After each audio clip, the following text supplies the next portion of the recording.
বাংলাদেশের কুমিল্লা জেলায়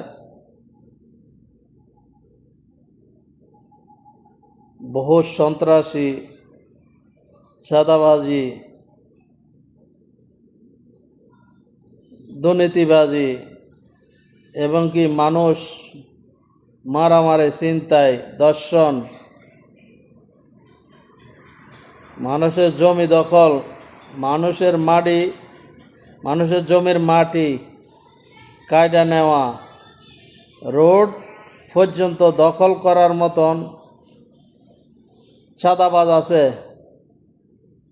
চাই বাংলাদেশের কুমিল্লা জেলার প্রশাসনকে বলছি,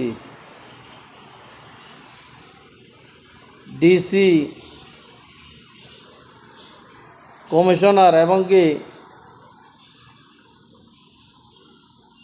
সকল প্রকারের উচ্চ পদের যারা আছেন তারা কি চোখে হাত দিয়ে আছেন না চোখে কালো চশমা লাগাই রাখছেন?